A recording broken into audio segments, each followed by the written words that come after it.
নমস্কার বন্ধুরা, BD family ব্লগে তোমাদের সবাইকে অনেক অনেক স্বাগত জানিয়ে ভিডিওটা শুরু করছি। সকালবেলা আমার রান্নাবান্না কিন্তু এখন হয়ে গেছে। আর এখন রুটি করব। আর তখন মানে ভাত নিয়ে যাবে আর রুটি বানাবো, রুটি খেয়ে যাবে আর কি। তো চলো দেখো কি কি রান্না করেছি। দেখো মটরে ঘুগনি করেছি, রুটিও খাওয়া হয়ে যাবে, ভাতও খাওয়া হয়ে যাবে, কারণ আজকে কোনো সবজি নেই তো তার জন্য। আর এটা হলো গিয়ে কালকে রাত্রে বামলা শুটকির চাটনি একটু, তো এটা দিয়ে ভাতটা মানে খেয়ে নেব আর কি। আর এই যে দেখো ডাল, তারপরে যে এখানে ভাতও করা হয়েছে, ভাত অল্প করে করেছি কারণ কালকে রাত্রে ভাত অনেক আছে। আর এখানে দেখো একটুখানি মূলা বটি করেছি। আর এখানে দেখো রুটি বানানোর জন্য লেচি কেটে রেখেছি। এই যে দেখো এখন শুধু রুটিটা বেলবো আর ভাজবো। তো চলো তোমরা আমার সাথে থাকো, পাশে থাকো, আমার ভিডিওটা দেখতে থাকো।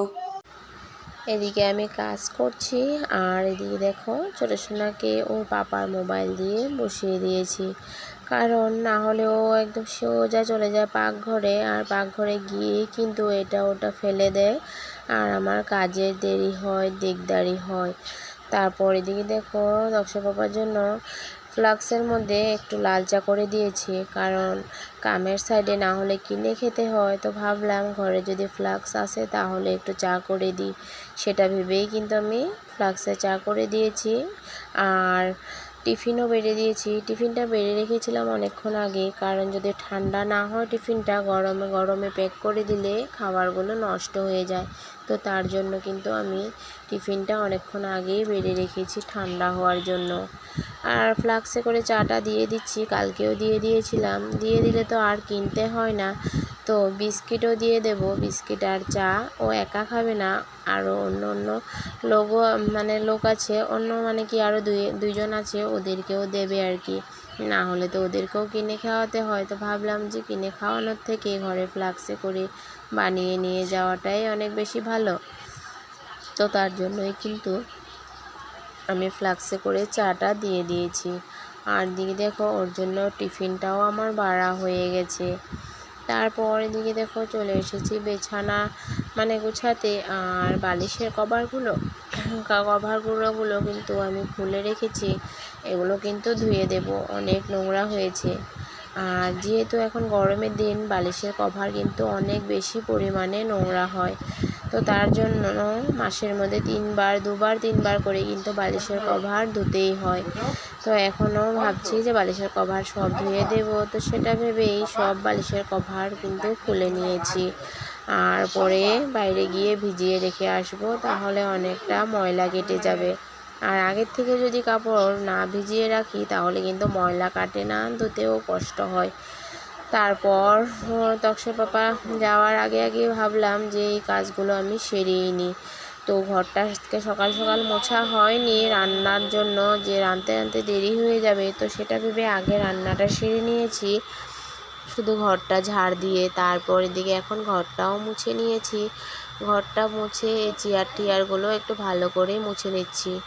সব সময় তো চেয়ারগুলোর সামনের দিকটা মোছা হয়, পিছন দিকটা মোছাই হয় না। তো এখন চেয়ারগুলোর পিছন দিকটা মুছে নিচ্ছি, অনেক নোংরা হয়েছিল তো তার জন্য।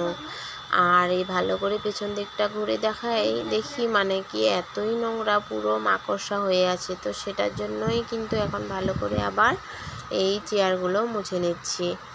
আর এদিকে দেখো ওই চেয়ারটা মোছার পর ওই চেয়ারটাও মুছে নিচ্ছি।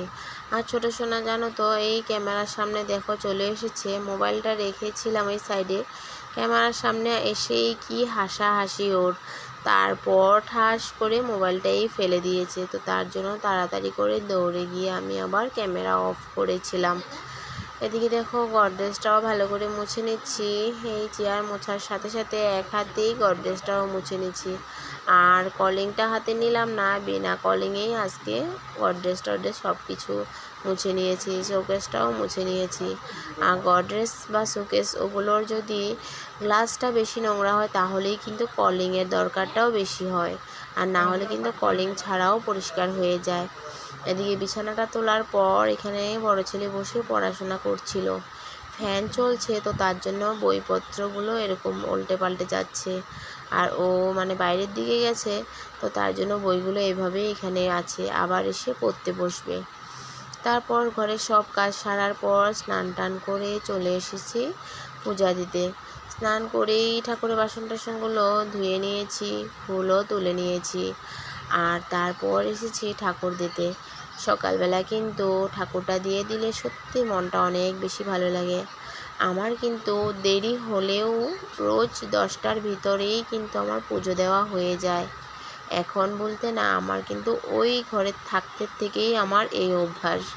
সকালে যতই কাজ থাকুক, কাজ যদি কম থাকে তাহলে 9টা সাড়ে 9টার মধ্যে পুজো হয়ে যায়, আর যদি কাজ বেশি থাকে তাহলে 10টার মধ্যে পুজো হয়ে যায়। 10টার থেকে বেশি কিন্তু আমার দেরি হয় না। আর সকাল সকাল পুজোটা দিলেও মনটা কিন্তু অনেক বেশি ভালো লাগে। আর এদিকে দেখো আমাদের ঠাকুরের তো অনুকূল ঠাকুরের তো জল ভোগ ঢেকে দিতে হয়, তো তার জন্য ওই ব্যবস্থা করেই আমি পুজোটা দিচ্ছি। আর যেহেতু এখন বর্তমান একটাই ঠাকুরের ফটো, তো তার জন্য এক ভাগেই আমি জল ভোগ দিই, একটা থালাতেই ফুল দিই।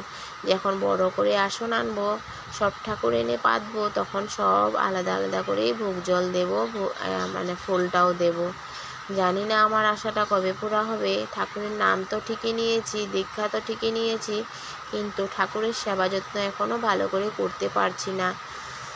তো সেটাই ভাবছি, ভগবান আমার ঘরে কবে আসতে চায় জানি না। সব তো চেষ্টা করছি, তাও এখন বর্তমান আমি এইভাবে করেই ঠাকুরকে জলভোগ দিচ্ছি। তো আমার ঠাকুর দেওয়ার ভিডিও তোমাদের কেমন লাগে আমাকে কিন্তু কমেন্টে অবশ্য জানিও। আমি কিন্তু সব সময় তোমাদের সাথে আমার ঠাকুর দেওয়ার ভিডিওটা শেয়ার করি। আমার বেশ ভালো লাগে আমার ঠাকুর দেওয়ার ভিডিওটা তোমাদের সাথে শেয়ার করতে। আমার ঠাকুর দেওয়ার ভিডিও তোমাদের দেখে কেমন লাগে কমেন্টে জানাতে কিন্তু ভুলো না। তো আমি আমার মতো করে গুছিয়ে যেমনটাই পারি ভালো করে পরিচর্যা করে পুজোটা দিয়ে দিই। আমার থেকে কিন্তু অনেক সুন্দর সুন্দর করে পুজো দেয় অনেক দিদিরা। আমি তেমনটা তো পারি না, যেতটুকু পারি ভালো করে দেওয়ারই চেষ্টা করি। আর এখন আমি ভয়েস দিচ্ছি, রাত তো বাজে 11টা, বাইরে কিন্তু অনেক বৃষ্টি হচ্ছে। তো তার জন্য যদি কোনো কিছু দেখো বন্ধুরা, এই টেবিলটাকে আজকে অনেক দিন পর পরিষ্কার করেছি। একদম ভালো করে ঝেড়ে দিয়েছি, শলা দিয়ে ভালো করে ঝেড়ে একদম ধুলো ধুলো হয়েছিল। আর এদিকে দেখো মানি প্ল্যান্ট গাছটা খুব সুন্দর করে আমি একদম বাইরে নিয়ে গিয়ে ধুয়ে এনেছি। আমি কিন্তু মানি প্ল্যান্ট গাছটা কিন্তু ভালো করে ধুয়েই নিই।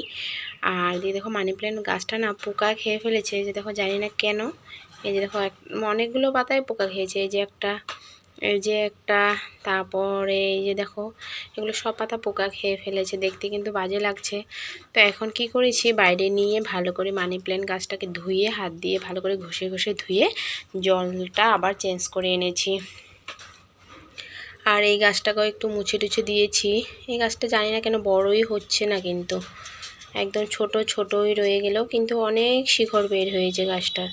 আর এই গাছগুলো তো ভালো করে একটু দেখে দেখে জল টল দিয়ে দিয়েছি। এই জায়গাটা এরকম সবুজ সবুজ হয়ে থাকলে কিন্তু দেখতে সত্যি বেশ ভালো লাগে। আর এইদিকে চেয়ারটা তো মোছা হয় না, তো আজকে এই চেয়ারটাকেও মুছে দিয়েছি।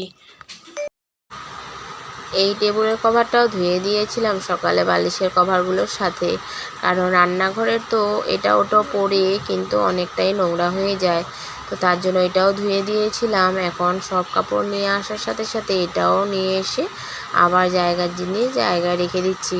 সব কিছু যদি পরিষ্কার পরিপাটি থাকে তাহলে নিজের মনটাও তো ভালোই লাগে।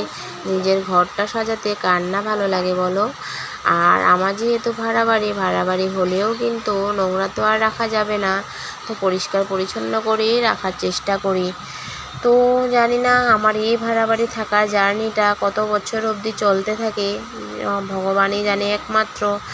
যত তাড়াতাড়ি সম্ভব নিজের বাড়িতে যাওয়ার চেষ্টায় আছি, কিন্তু হচ্ছে না, কোনো দিকেই সম্ভব দেখছি না যে নিজের বাড়ি ঘর কী করে করব, কী করে না। এদিকে দেখো বালিশের কভারগুলো আমি লাগিয়ে নিচ্ছি। আর এই যে কালা টোপলাটা তোমাদের সাথে দেখালাম, এইটা কিন্তু আমার বড় ছেলের বালিশ। আর এই টোপলাটার মধ্যে শস্য আর গজাল ঝাড়া আছে। এই টোপলাটা কিন্তু এখনের না, একদম অনেক দিন আগের। এটা ওর বয়স যখন ছিল 2 বছর, তখন থেকে এটা ওর বালিশের মধ্যেই আছে। তো বন্ধুরা, আজকের জন্য ভিডিওটা এতটুকুই রইলো। ভালো লাগলে লাইক, কমেন্ট, শেয়ার, সাবস্ক্রাইব করতে একদম বলো না। সাবস্ক্রাইব করে বন্ধু হয়ে আমার পাশে থাকতে পারো।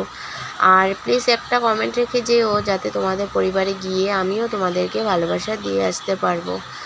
তো আজকের জন্য ভিডিওটা এতটুকুই রইলো। টাটা।